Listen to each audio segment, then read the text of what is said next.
Greetings from an unseasonably warm and very windy Edinburgh.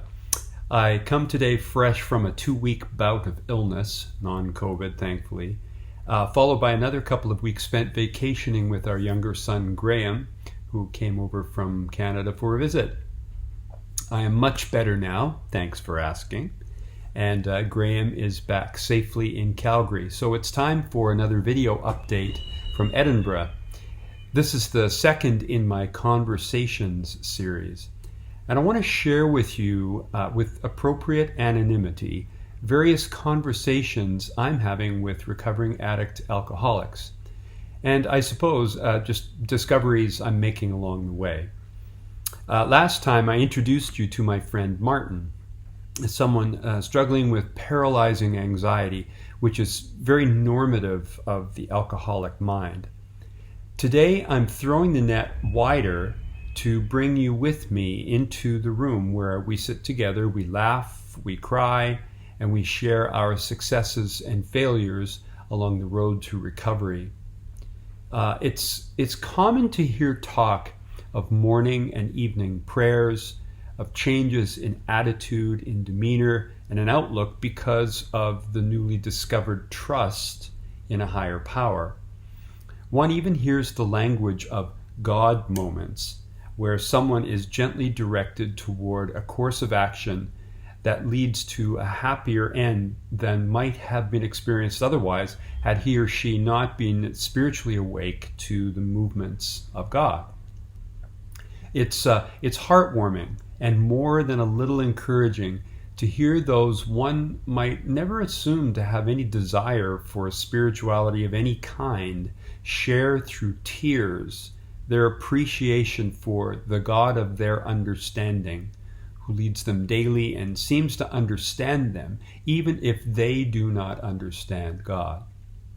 The language is marked by faith, real trust that this higher power has genuinely met them in their despair and brought them from the stormy seas of addiction onto the beachhead of recovery. Now, in my last update, I described how the first 3 of AA's 12 steps all have to do with one's inner disposition toward God, whatever God may be to them in those vulnerable moments of first surrender. Now, step 1 states, we admitted we were powerless over alcohol, that our lives had become unmanageable.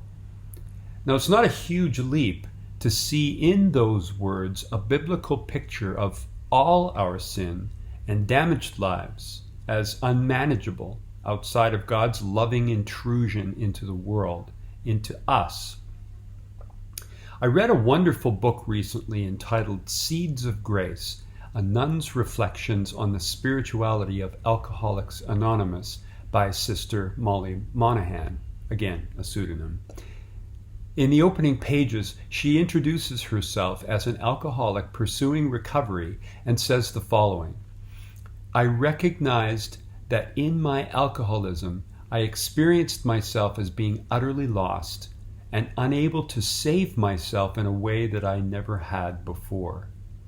So in other words, this first step has a very real correlation to the power of all our addictions and our need for God's intervention. She continues, the disease of alcoholism for me reveals some basic truths about human nature itself in its sad, lost, and sinful state, and Alcoholics Anonymous reveals some things about what God desires for all of us, alcoholics or not. Alcoholism, like anything else, is, among other things, a kind of soul sickness which eats away at the innermost fiber of our being. But the jealous love of God is revealed to us through Jesus the Christ. His humble identification with every one of us offers a hopeful picture of help in our pain, forgiveness for our sin, healing from all soul sickness, and the community of those who recognize their need and have found this heavenly bread. Well, will you continue to pray for me as I trudge the road of happy destiny, as the AA Big Book says. Pray for those with whom I am in community also on that road. Friends, we all need the help and friendship of God to find freedom from our varied prisons.